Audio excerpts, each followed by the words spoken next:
कर्मातीत अर्थात शरीर की जो व्याधि है, उससे होने वाली जो हलचल है, उससे भी मुक्त। व्याधि हो गई तो उसी का वर्णन दिन रात। जो नया व्यक्ति मिलता है, कोई भी बात छूटनी नहीं चाहिए। जगदीश भाई जी कहते हैं जैसे वो चैनल होता है टाइम्स ऑफ इंडिया, न्यूज़पेपर होता है, यहां हर एक का अपना अपना न्यूज़पेपर है। जैसे कोई मिलता है ऑन हो जाता है, यहां दर्द है, वहां दर्द है, ये दवा ली, वो दवाई ली, कोई फायदा नहीं हुआ, अभी ये चालू है, अभी नई पैथी की खोज चालू है। शरीर की 3 बातें याद रखनी है। सबसे पहला, ऐसी दिनचर्या, ऐसा आचरण, ऐसा आहार विहार हो कि बीमार पड़े ही ना। इसको कहते हैं प्रिवेंशन। लास्ट संडे की मुरली क्या थी? शरीर के बारे में कुछ था। शरीर यदि ठीक नहीं तो योग नहीं लगेगा, शरीर खींचेगा। तो सबसे फर्स्ट है प्रिवेंशन। बीमार ही नहीं पड़ने देना इस शरीर को, और वो हमारे हाथ में है। अगर बीमार हम बार बार पड़ रहे हैं, यदि कोई अपनी ही गलती से बार बार बीमार पड़ता है तो बाप दादा उसे ज्ञानी योगी आत्मा नहीं कहते। अव्यक्त महावाक्य है बाबा की। इसलिए सदा स्वस्थ, बीमार पड़े ही ना। उसके लिए सबसे मुख्य है अंदर क्या जा रहा है। भोजन,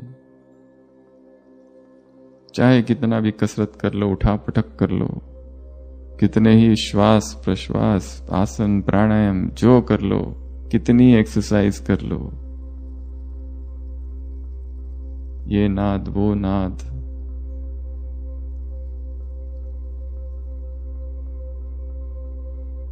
जा क्या रहा है अंदर, सब कुछ उस पर निर्भर करता है।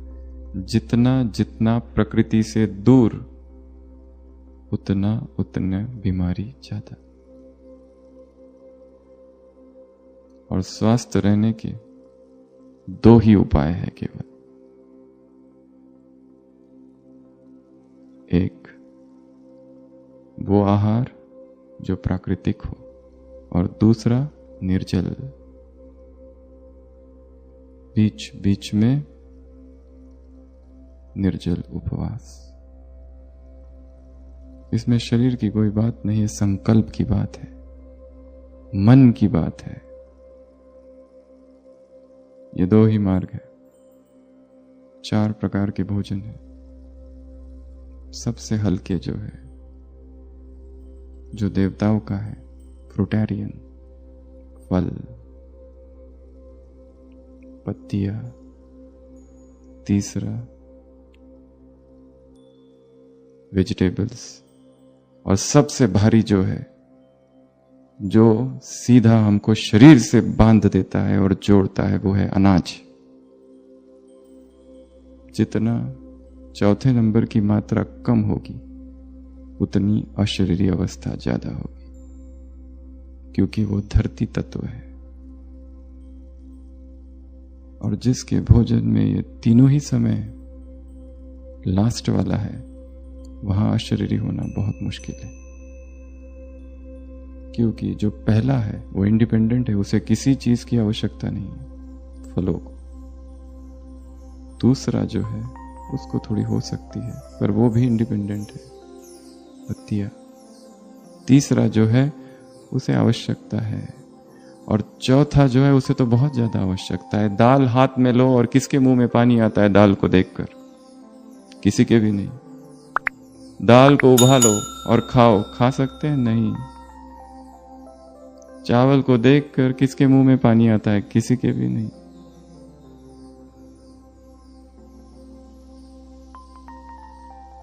इन अनाज के लिए कई चीजों की आवश्यकता है। आग की आवश्यकता है, नमक की आवश्यकता है, मसाले की आवश्यकता है, चीनी की आवश्यकता है।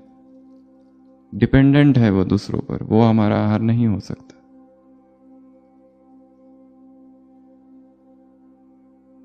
जो सहज है, जिससे शरीर है ही नहीं, ये स्वास्थ्य की परिभाषा है। अगर उंगली में दर्द है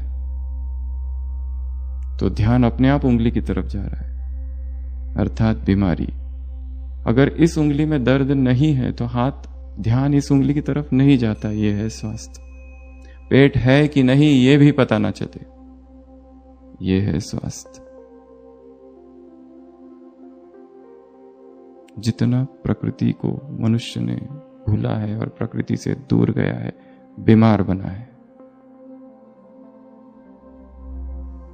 processed food has destroyed Mankind. जिसने छेड़छाड़ किया वो बीमार हुआ। द्वापर से दो चीजों से आत्मा का पतन हुआ है, एक देहभान और दूसरा आग। आग में जो डाला वो गया, बीमारी को जन्म देगा। ये पहली बात, प्रिवेंशन। दूसरी, शरीर में बीमारी है और हम कहें हमें बीमारी है ही नहीं, अनडायग्नोस्ड रह जाए। कई सारी बहनें हमारे पास आती है, भाई आते हैं, कहते हैं कमजोरी है, पर हो सकता है स्ट्रेस की वजह से, बहुत टेंशन है, बहुत सेवाएं है, इसलिए कभी कोई जांच ही नहीं कराई। जांच कराए तो पता चला थायराइड है, और अभी कितना बढ़ गया है। अभी अभी हॉस्पिटल का एक भाई आया, कमजोरी लग रही है। हमने कहा शुगर एक बार देख लेते। शुगर चेक किया 500। कितनी कम उम्र है। अभी वो लौकिक घर गया है, वहां घर में जितने लोग हैं नेपाल में, सबकी चेकिंग हुई, वो सबको शुगर निकला, अनडायग्नोस्ड। इसलिए सेकंड प्रिंसिपल है हेल्थ का, हर साल में एक बार फुल बॉडी चेकअप। ऐसा ना हो कि शरीर में बीमारी है और हमको पता ही नहीं, और हम सोच रहे हमारी बीमारी हमारे किसी साइकोलॉजिकल कॉज की वजह से। कितनी सारी बहनें आती है, 6 हीमोग्लोबिन, 5 खून, थायराइड निकलता है फर्स्ट टाइम 200 सीधा, चेक ही नहीं किया, टाइम ही नहीं है, सेवाएं इतनी ज्यादा है, ये सब कब करे। सेंटरों पर काम कितना है, सेवाएं बहुत है, पर शरीर यदि ठीक नहीं तो खींचेगा। 60-70% लोग जो आते हैं पेट की बीमारियों से ग्रसित है।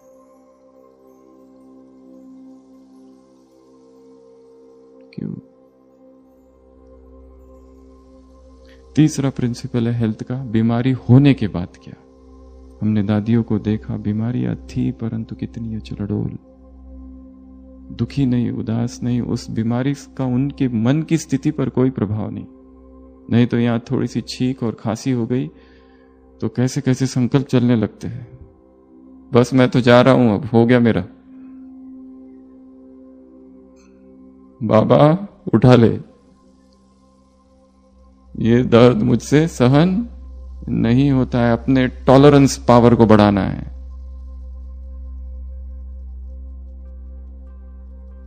कठिन से कठिन व्याधि, अच्छे लड़ो। बहुत दर्द की अवस्थाओं में भी हमने ऐसे आत्माओं को देखा है, उनके चेहरे पर जरा भी प्रभाव नहीं उसका। हमें पता है वो दर्द कैसा होता है, परंतु कोई प्रभाव नहीं। कितनी सारी मधुबन की आत्माएं यहां प्रिकी, यहां प्रिकी, यहां सुई, यहां सुई, यहां सुई, और आराम से बैठे हुए, कुछ नहीं, जैसे कि उनको कुछ हो ही नहीं रहा है। कितने सारी आत्माएं थी, और कुछ कुछ तो ऐसे थे, हमें याद है एक पहलवान एक बार हॉस्पिटल में एडमिट हुए थे, नेशनल लेवल के कुश्ती प्लेयर थे वो, ऐसे उसको लाइन लेने लगा, मेरी लाइन, तो रोने लगे वो। मुझे ये मैं नहीं कर सकता, ये मुझे बहुत दर्द होता है, सुई तो मैं देख ही नहीं सकता। दर्द को सहन करने की क्षमता, अपनी क्षमता को बढ़ाते जाना है। और मनुष्य की कोई लिमिट नहीं है, कितनी भी बढ़ सकती है, कोई लिमिट नहीं। तो ये 3 बातें। पहला तो बीमार होना ही नहीं, दूसरा जांच करते रहना बीच बीच में। जिन्होंने अब तक अपनी कोई जांचें नहीं की वो सब साल में एक बार करा लो। रूटीन चेकअप में कितने सारे कैंसर डिटेक्ट हुए हैं, क्यों आए थे? ऐसे ही आए थे, जांच कराए और फिर पता चलता है। हमें याद है एक पेशेंट, एक बार जब हम BSCS मुंबई में थे, एक पेशेंट अपनी आंख की सर्जरी कराने आया था। हम ICU में थे ऊपर, तो रूटीन ECG लिया।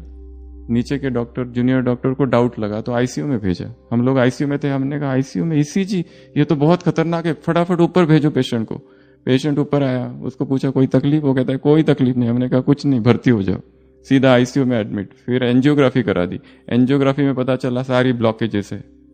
बाईपास करा दिया, उसका बाईपास हो गया। और बाईपास के बाद में वो कहता है, हमने कहा आप सब ठीक है? वो कहता है वो तो पहले ही मैं ठीक था, और मेरी आंख का क्या? हमने कहा उसको छोड़ो, बाद में देखेंगे, पहले क्योंकि वो सारा अंदर बैठा था, सारे ब्लॉकेजेस अंदर थे, कभी भी हार्ट अटैक आ सकता था। तो ऐसा ना हो, चेकिंग। अगला, लास्ट, बीमारी होने के बाद प्रोपेगेंडा नहीं करना है, ढोल नहीं बजाना है, एक एक को फोन करके नहीं बताना है।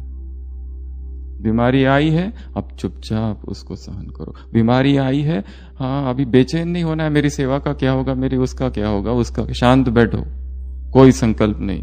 पैर फ्रैक्चर है अभी, बस लटका के बैठे रहो बाबा की याद में। ये ऐसा क्यों हुआ, वैसा क्यों हुआ, गलती उसकी थी, उसने गाड़ी उधर से लाई, मेरी कोई गलती नहीं थी। फुल स्टॉप, कोई चिंतन नहीं। हो गया, बस हो गया, कर्म का हिसाब था, फुल स्टॉप। बीमारी आई है, बीमारी आई है तो क्या करो? वाह व्याधि वाह, अव्यक्त महावाक्य है बाबा के। वाह व्याधि वाह, बहुत अच्छा है। क्या बीमारी है, आहा हा, इतना सरदर्द आज तक कभी नहीं हुआ। अब पता चला लोगों को कितना दुखता होगा। आहा हा, क्या दर्द है घुटनों में, आहा हा। कोई आ भी नहीं रहा दवाई देने के लिए, वाह वाह वाह। इधर 102 बुखार चालू है और बाजू वाला कमरे का रूम पार्टनर आराम से सो रहा है, पूछता भी नहीं कुछ लाऊं क्या। किसी को बोला था कुछ लाने के लिए, 4 घंटा हो गया अभी तक आया ही नहीं। बाबा बस तू ही एक साथी है। कितना अनुभव हो गया बाबा के प्यार का, अच्छा है ना, नहीं लाया। 3 बातें देह की। जिसका देह स्वस्थ है उसको शरीर खींचेगा नहीं और अशरीरीपन स्वतः होगा। बहुत ज्यादा मेहनत नहीं करेगी। जिसमें तकलीफ ही कुछ ना कुछ होते ही रहता है, आते ही रहते हैं।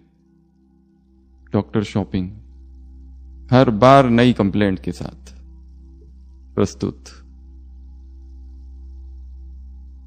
कोई कोई पूरी लिस्ट बना के आते, कहीं भूल ना जाए कुछ बात, क्योंकि डॉक्टर के सामने आते ही 2-3 चीजें भूल जाती। इसलिए फुल 40, एक पेशेंट आया था, 40 कंप्लेंट थी उसकी, ताकि एक भी ना भूलू। बाबा कहते हैं देह का चिंतन कर रहे हो, व्याधि का चिंतन कर रहे हो कि स्व चिंतन कर रहे हो, शुभ चिंतन कर रहे हो, ज्ञान का चिंतन कर रहे हो, कौन सा चिंतन चालू है? कर्मातीत अर्थात इस बंधन से भी मुक्त।